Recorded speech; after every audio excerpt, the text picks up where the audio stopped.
Hi, so I'm back and you're back, and that's pretty amazing. Like day two is really hard sometimes to like get a new habit or a new routine in place.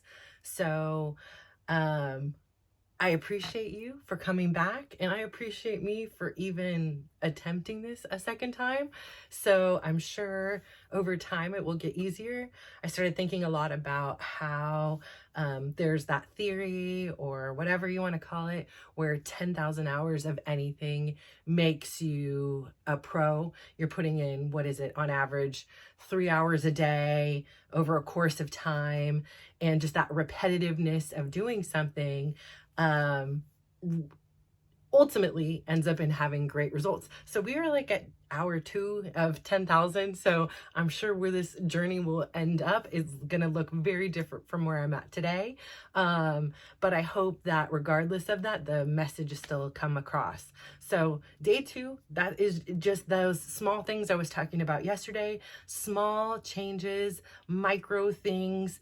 One of the things for me that I found in my journey of life, and especially as of the last 2-3 years when I've been doing this self-exploration, self-discovery, and then I'm just so excited and passionate. I just want to like scream it from the rooftops, and I know not everybody wants to listen to it. So my family and, not really friends, but mostly my family who have had to be students when they didn't really want to be, are probably glad that I have a platform I'm creating to share this information with, so that they can pick and choose what they listen to, and not just have my passions just be forced upon them when maybe they're just not in that place or in this time, or wanting to hear what I have to say.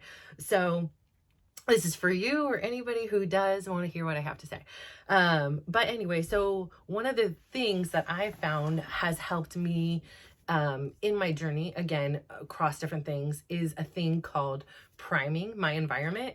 So today I might have came home, I went to the gym this morning, and I even primed that environment. I have my hydro flask filled with the ice so I don't disturb anybody else. When I leave early in the morning, I make sure there's gas in my car because I'm gonna have to commute, which I don't commute for anything, but I commute for the gym, for this one teacher, which I still think is like still inside my brain is like, that's so silly. You literally pass the same gym, same company. I can go 5 minutes from my house, but I travel to this one location. But I just love the instructor. It's like, if you have a teacher of anything, a class, I guess, well, mostly it's class, right? You will sacrifice some of your own personal life and comfort to just enjoy listening and absorbing or learning from just the greatness. And so, that's where I find myself today.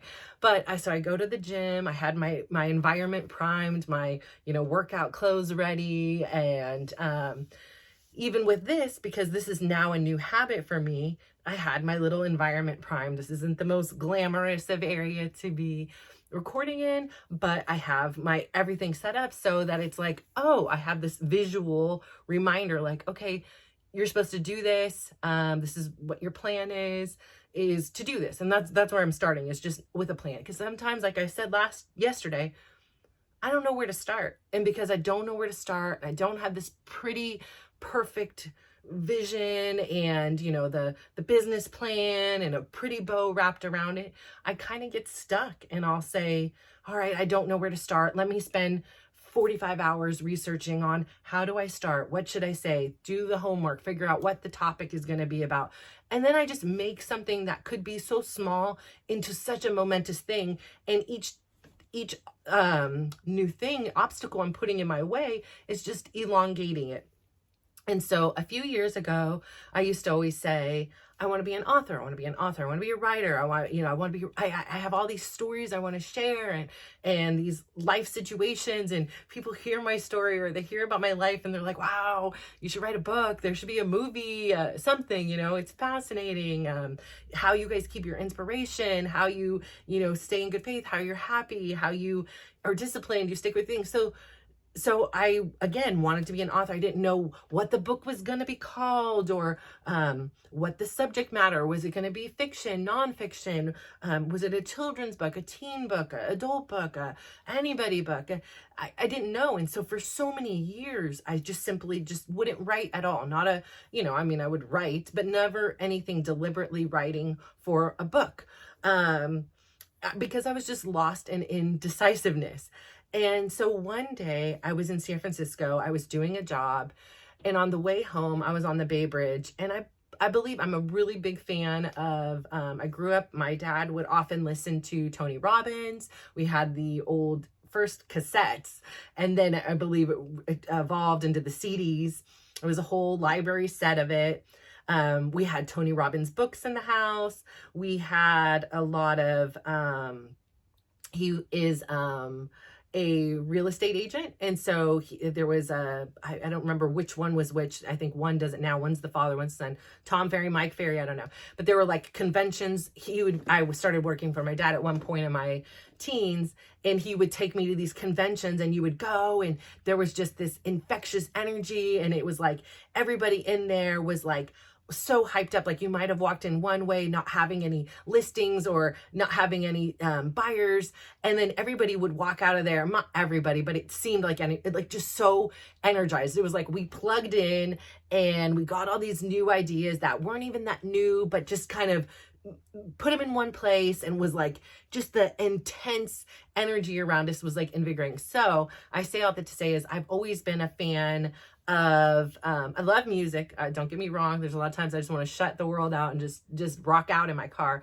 But a lot of times I also love hearing people's stories, because I believe in each one of us, there's so many lessons, there's so many experiences. And by listening to stories, I grow and I get better. And if I grow and get better, I can then teach my kids or my friends or strangers or anybody just opportunities that they can grow and see greatness in themselves. So I was listening. I want to say it might have been Jen Sincero. I don't even know if I'm saying it correctly. Something about, I think it was, I don't remember which book, but I believe I was listening to her audiobook on the way to San Francisco to the job. I did the job, and it was just one of those beautiful days in San Francisco. It was blue skies. I had the sunroof open. You could see the birds. You just see people walking along the streets, just enjoying themselves. It was just a beautiful, beautiful day in the city. And, if you've ever been to San Francisco, it's hit or miss. Sometimes it's foggy and cold and overcast, and that has its own beauty too. But there was something so tranquil about this day. And it was like the blue sky was out, but there was a little cool breeze in the air. It was just my vision of perfection. And I had a good time driving through the city. I was born in San Francisco. I was briefly raised in San Francisco. And then we have ended up moving to Oregon. And then after Oregon, we moved to Foster City, and, so on and so on.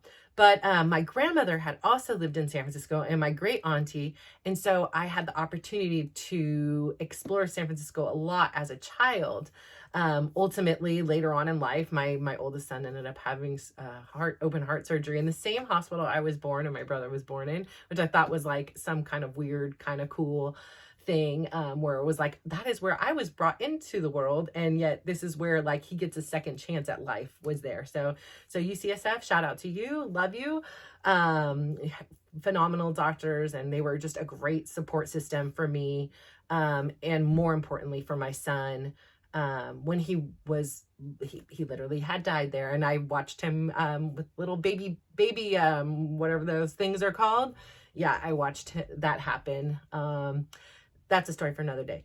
But anyways, I say let's say, so it was this beautiful day in San Francisco, and I just was getting all the feels. I felt like the sun coming through the sunroof, and it kind of started thinking, I'm listening to this thing, and it's like opening my mind. It's inspiring me. Like, well, what am I doing? I'm going to this dead end one job kind of thing. It was like independent contractor work. And, I'm going to go in, I'll do my job. I'll get, some small amount of pay, but is this it? Like, is this the pinnacle of my existence? I'm just going to go in and do these small jobs here and there. Am I happy with that?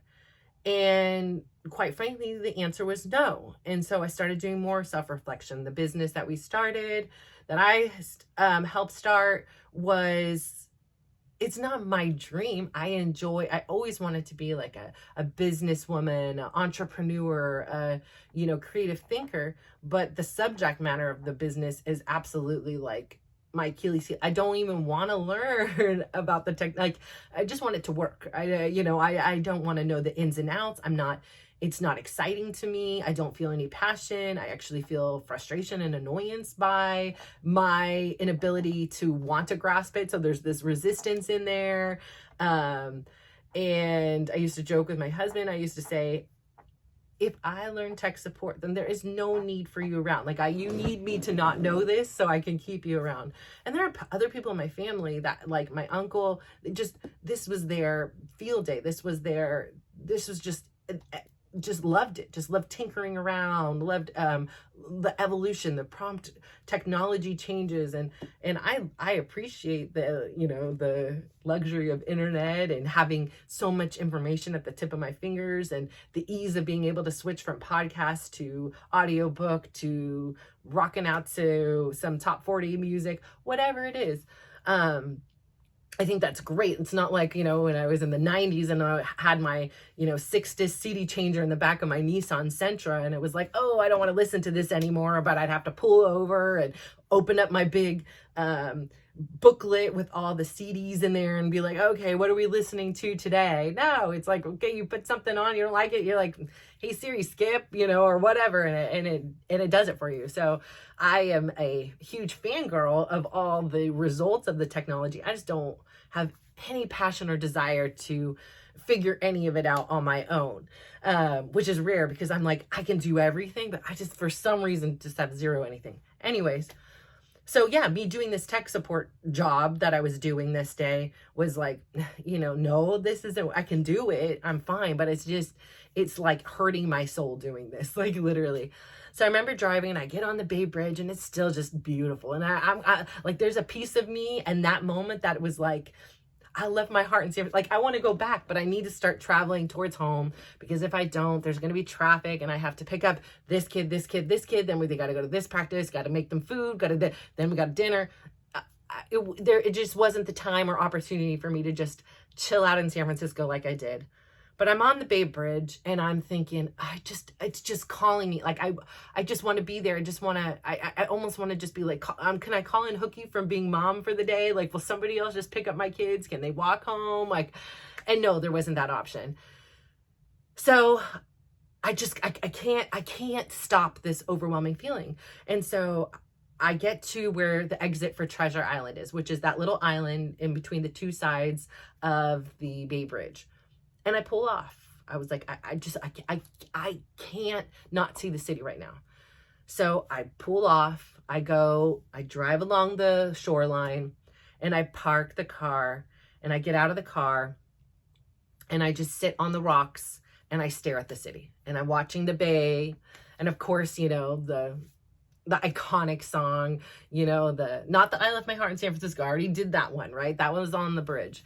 But the iconic, sitting on the dock of the bay, that's, running through my mind. And I'm thinking about people, and I'm thinking about things, and I'm thinking about how at one point, that song, at one point I left my heart in San Francisco, at one point sitting on the dock of the bay, those were just thoughts in somebody else's mind. And we've all had thoughts, right? Oh, maybe I'll do this or this or this.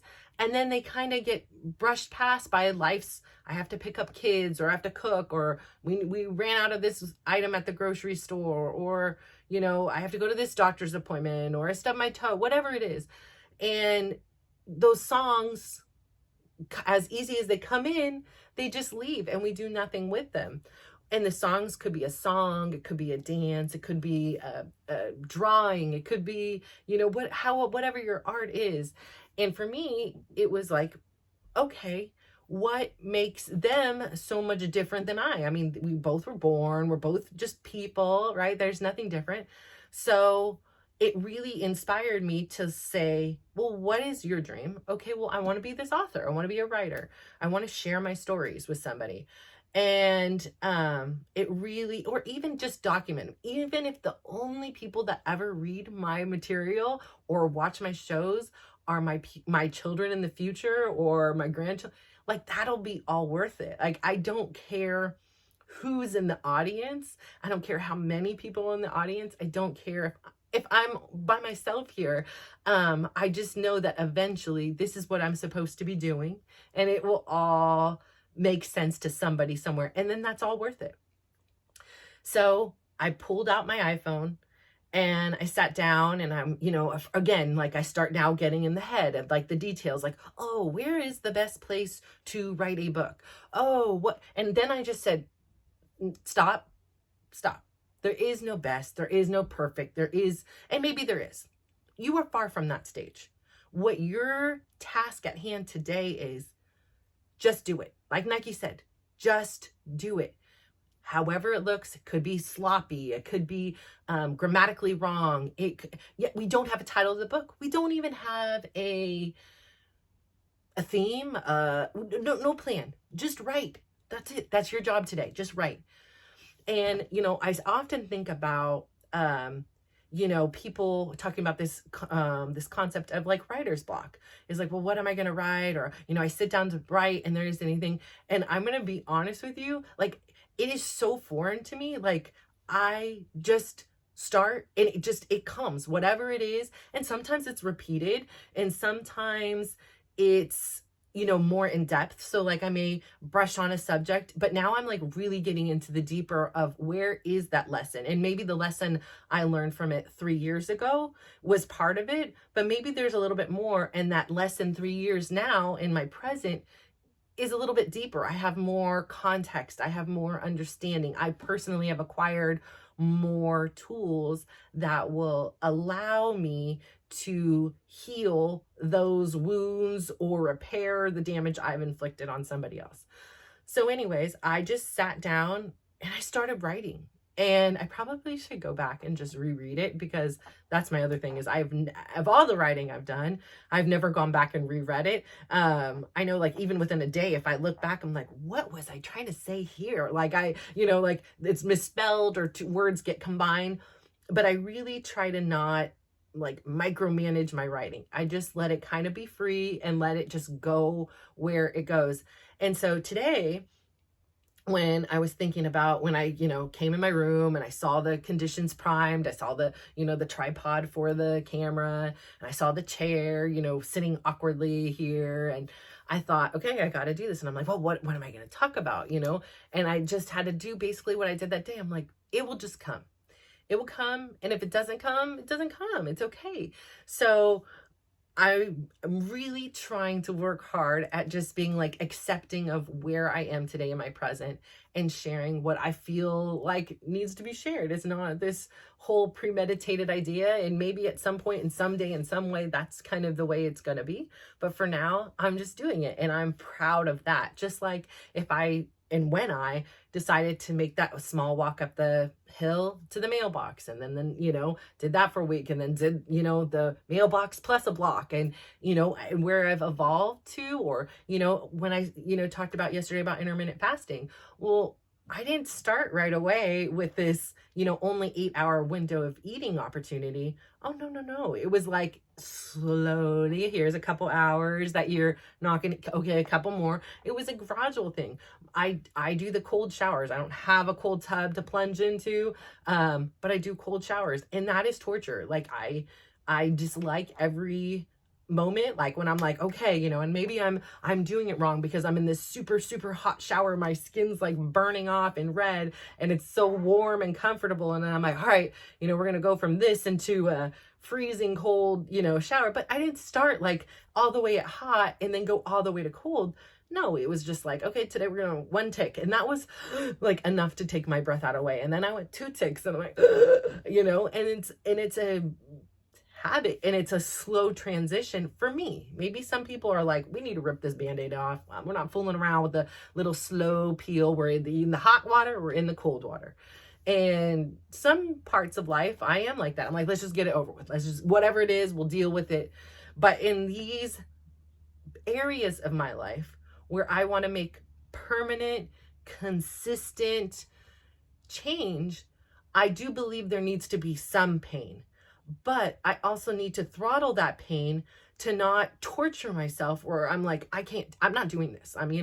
And so like I had to do a lot of self-talk. So the cold shower. So this is every morning. I take 2 showers a day, every morning and every night. And my night shower is very like cleansing, very warm, very nurturing, just very like, just let the day kind of melt off you. Where the morning is like, okay, let's get the body moving a little bit. I need that hot water to be like, oh, this 47-year-old back and body, and oh, what you did to me yesterday, the muscles are tight. And so it needs a little bit of that hot water to kind of loosen up. And then, like I say, I go a little faster now, but I go into the colder water. And maybe, somebody's like, oh, it's not, I don't care. I don't want to know the science behind it, and maybe I will someday, but what I know right now is it's working for me, is it helped me immensely in one aspect of a couple aspects. So doing the cold showers, like when I'm like about to do it, I don't want to. Like there is so much self-talk that's happening in there, and I'm like, oh, I just don't want to do this. Like I'm comfortable. Can we skip today? Well, Natasha, why did you start this weird habit in the middle of winter? Like, why wouldn't you do it in the summer when it's already hot and you want to be cold?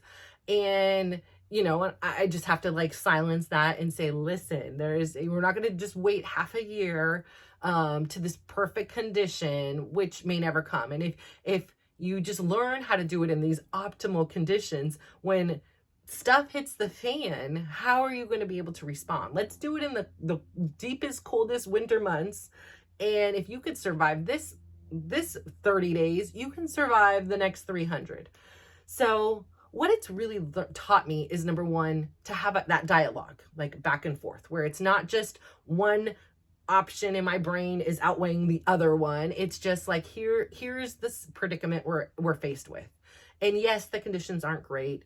And yes, we don't want to do it. But once you do this, you do feel this burst of energy.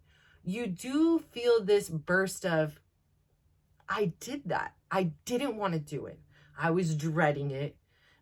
It was painful in the moment, but I did it.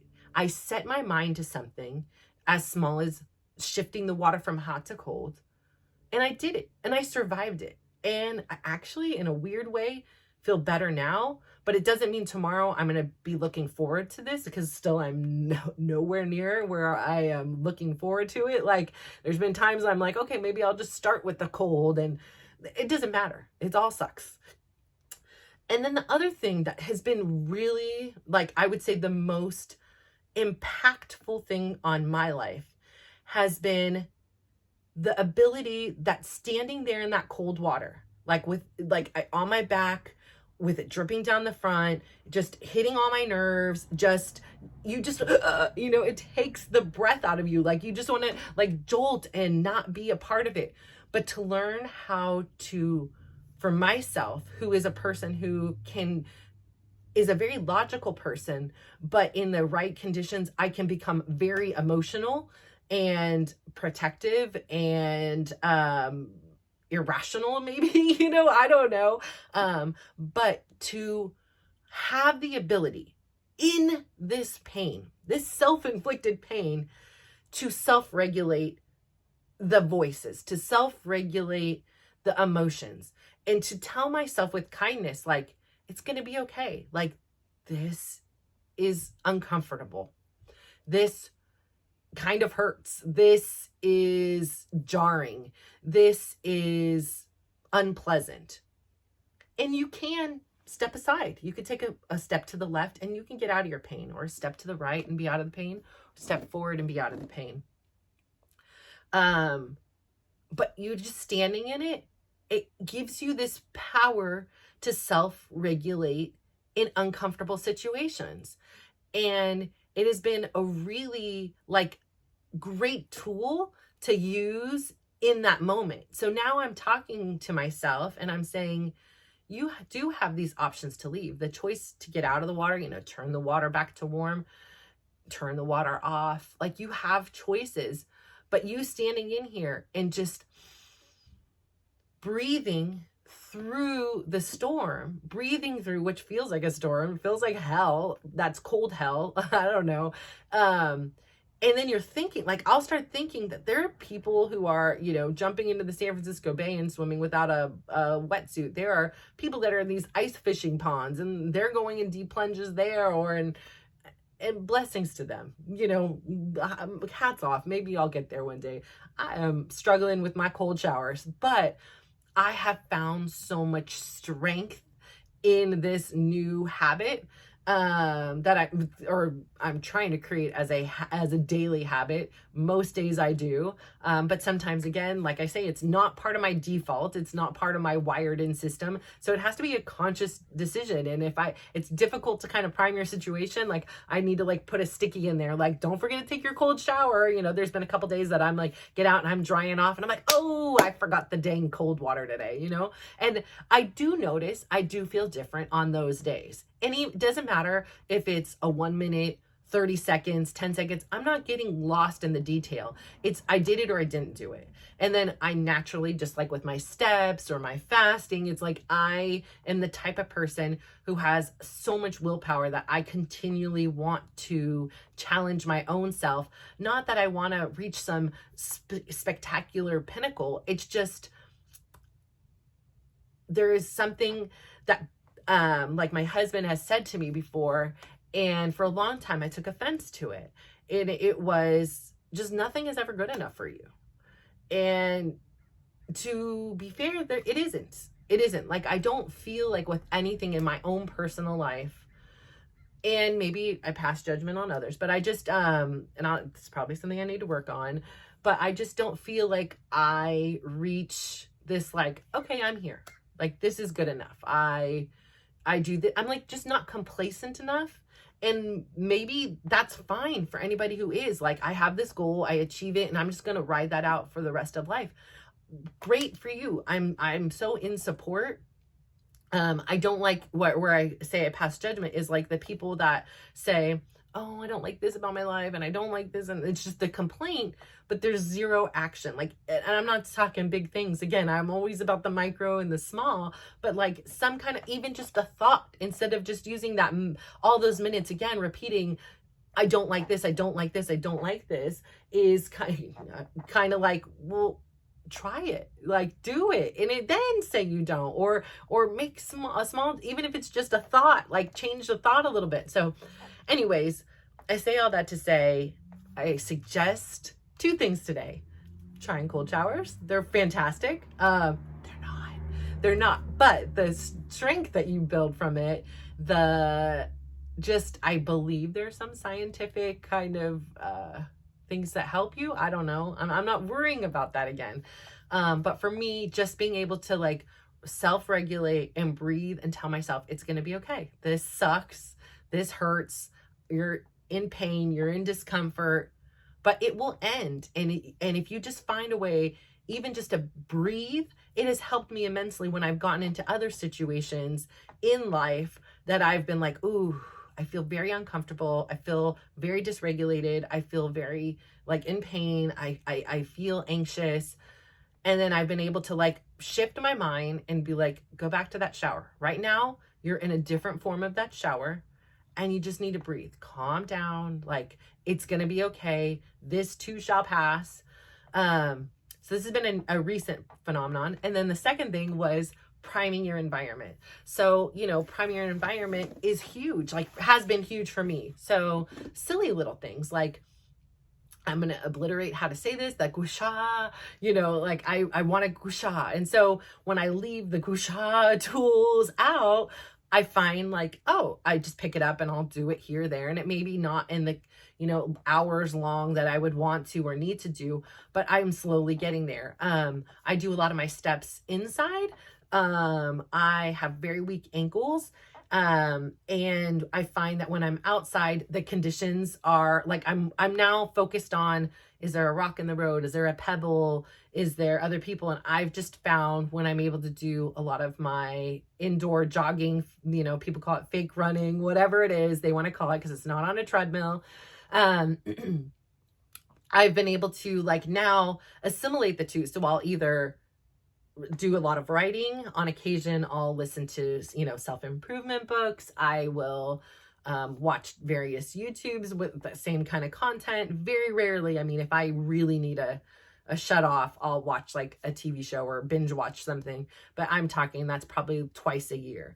Like if I binge watch, that's one time, I'm not counting like only 2 episodes or whatever. I'll binge watch a season of something and then be like, okay, I'm like in it. I am now part of this family. Like I love this show called Parenthood. I was part of the Bierman family. I literally would, because I was watching it so much, I would go to sleep, have dreams, and these people, I'm a Bierman. Anyways, it's a great show. Just priming my environment. So I have indoor walking shoes because we don't wear shoes in the house. And by having my indoor shoes where I can visibly see them, it's like, okay, I'm gonna throw on my shoes. You will often see me in this same with a different color, top, or maybe if it's very cold, I'll have on a hoodie or something like that. But I'm often in this outfit because it's a form of priming. Because if I'm in jeans, which I very rarely wear, or a dress, I'm not running and doing my steps, which adds this extra challenge for me to be able to achieve that goal. So in a way, I prime my wardrobe for success. When I'm in my form of success is being able to get my steps in, do these things. So I, am in my workout clothes. If I go work out and get sweaty, I'll change out of those, but put on another pair of workout clothes until I've reached my goal. And a lot of times once I've reached whatever my personal goal, step goal is for that week, month, year, I oftentimes am just so, when I'm in this kind of attire, I'm just, it's game mode. Like I'm ready to go. So I'll find myself doing more and dancing or, like just doing something else to be active in my primed environment. So I totally suggest, if there's something you want to do, if you want to write and you're a person that is old school and likes pen to paper, leave out a notebook and a pen and prime that condition. If you use technology to write, put the notes app on your home screen, like have it be something to remind you. So in these times when we don't have the tools yet, we don't have the habit in place to enforce this new behavior, we kind of cheat. We're creating these, things here. Okay, so I have this. So part of my 2024 goals is to, I really want to be more conscious about things I'm grateful for. And so I've been working on this for a while now, but I find myself getting really inconsistent. And then what I would do was I would have it in my phone, but then I would grab my phone to write my gratitude things down, and I would get distracted by an email or a text or oh wait, what was this song, or something else. And I found myself not doing my gratitude like in a written format as much as I wanted. And I wanted it to be something I could reflect back on in a year, on New Year's, or in 10 years or whatever, or, on a day then I'm feeling maybe low, I can just, take a look at some of the things I'm grateful for and be like, wow, yeah, like life isn't so bad. But I found myself, no matter what efforts I was taking, I wasn't achieving the goal I wanted. So, okay, then now we got to pivot. We can't just keep doing the same thing, expecting a different result. And so we pivoted. And so what I did for 2024, which has been very successful for me, was I got a stack of different colored Post-it notes. I had them already. And thank you, Auntie Betty. My auntie that had passed was queen of all kinds of office supplies. I'm not sure she bought them all. Like she worked for the county, and I swear there are some things that I'm like, this fell off the truck into her trunk, or she was Miss Frugal or Miss resourceful. So I ended up having these jars in my garage, and I don't know why. And I'm like, well, I'm not canning. I don't. I mean, it's cool and all. I mean, can't even use it. I mean, you could as a drink cup or whatever. So they're sitting there and they were kind of collecting dust. And I was like, okay, what can I reuse this for or get rid of it? Because this thing is not sparking joy every time I walk past it. I'm worried somebody's going to break it, and then I'm going to have to clean the glass, whatever. So I pulled it into my room and I was like, okay, well, I'll figure out something to do with it. And then I saw the Post-it notes. And then it was the beginning of 2024. And I said, this is what I'm going to do different this year. I'm going to try this. And so far we're in 11 days in. It's been successful. What I've done is I've taken a Post-it each day. I'm just putting myself to one. If I put any in, great. And I write on there, I am grateful for blah. I am grateful for blah. And I've been dating it because maybe I want to go back and be like, where was I then? Or how far have I gone? Whatever. So for right now, I'm dating it. And I feel really accomplished when I look at this and I'm like, wow, I did my, it's like a scale, right? I did it. Like I put my mind into it. I primed my condition. I've got the jar and I've got the Post-it notes and I've got the gold pen next to it that I want to write with. And it just makes it this thing that I want to be a daily habit. It just gives me this visual reminder where you're like, ah, that's right. That's what I was forgetting. Just because there's so much, swirling around in here and swirling around in our hearts and our emotions and this and that and things, so many things pulling at us. So I suggest if there's anything, and please be small, like about it again, like if you want to do something, prime your environment to do that. And for me, at least, I would hope it would happen for you guys because I am no different than you or anybody else on this planet. It really does help. So I'm going to finish off with that because as usual, I am not concise. And when you don't have an idea where you go, you just kind of go everywhere. And so I hope you guys can follow along. I hope you have enjoyed today and do those whole like and subscribe or whatever the whatevers are or not. Don't really care. Again, if I reach one person, and even if that one person is my own child 50 years from now, totally worth it. And I will leave with this. So, when I first started writing, I kept repeating in my head, like, this saying I had heard or read or whatever. And it was, someday you're going to be somebody's favorite author. And that just literally brought tears to my eyes. And it was like, wow, like I can do that. Like I can be that to somebody, like who my favorite author or my favorite dance instructor or my favorite, inspirational person or, my favorite chef, whatever it may be. Like I can be somebody's favorite author. Like I can touch somebody else's life the way all these other people have magically touched mine and imprinted their passions and their love and their knowledge and wisdom on me. So I hope one day that I can be your favorite author, your favorite YouTuber, even if by then this is still a thing, right? Just one of your favorite people. That would be very, very cool. So I hope you have a wonderful day today. It doesn't have to be all planned out. Just go with it. Try something new, very small. Please don't try to go crazy on me. Go very small and just have a wonderful day. Let me know how it goes. Bye.